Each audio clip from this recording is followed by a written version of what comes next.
Hi, my name is Jaideep Singh and I'm from ME221.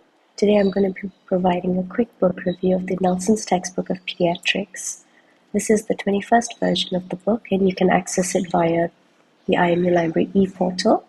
Just search up for the Elsevier Clinical Key Database, click on it, and subsequently search for the title of this book.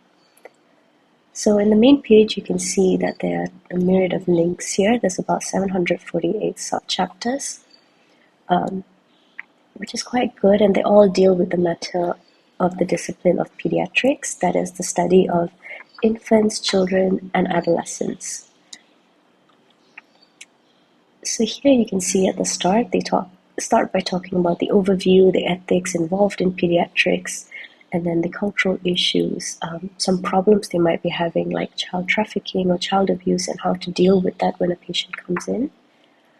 Then they start to talk about fetal growth and development, and they subdivide it into the newborn, the first year, the second year, and the adolescence. So it deals with things you might be expecting at this stage, the growth and development stages, etc. Later on, it goes into the different mental illnesses and the psychology of the child, as well as things like autism and the new spectrum that they have included. Other than that, they go into the different vitamin deficiencies, and then later on, a ton of information about the various infectious disease that the child might have, and then things like genetic problems or even things like leukemia and neoplasms, etc. So, for example, if you click into one of these chapters, today we'll just look at mumps here, you can see that you can choose to download it as a PDF and annotate it accordingly, or you can just choose to read it online. And on the left-hand side, you can see that each topic is subdivided into this organization. So it starts with etiology, epidemiology, pathogenesis, clinical manifestations, the diagnosis and differentials, various complications, treatment, prognosis, and prevention. And they have a bibliography with references to the CDC guidelines or various studies that they've taken this information from. So it's easy to track that. And furthermore, I think that this organization of information is very useful for PBL lessons where we'll be looking at a main topic, and this is exactly what they subdivide our topics into. And so it'll be easy to just refer to this book, carry out the research, and present it later on.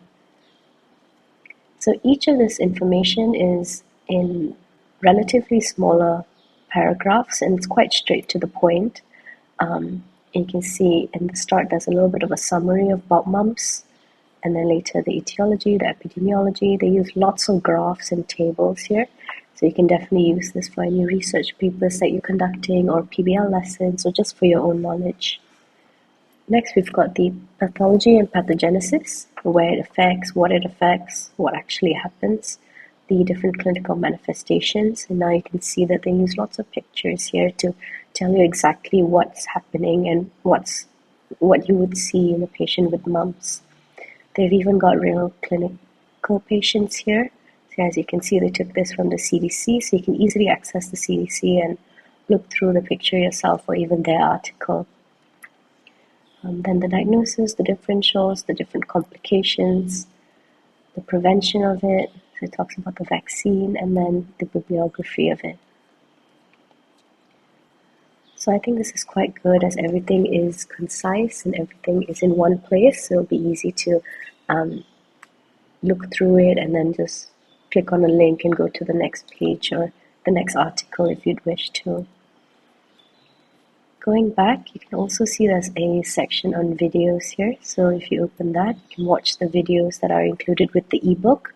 And yeah, it's just a ton of things, different physical examinations, different patients that you might see, and etc. I would highly recommend this book if there are topics in pediatrics that you don't understand or just general information is required on different infectious diseases or genetic problems for the child.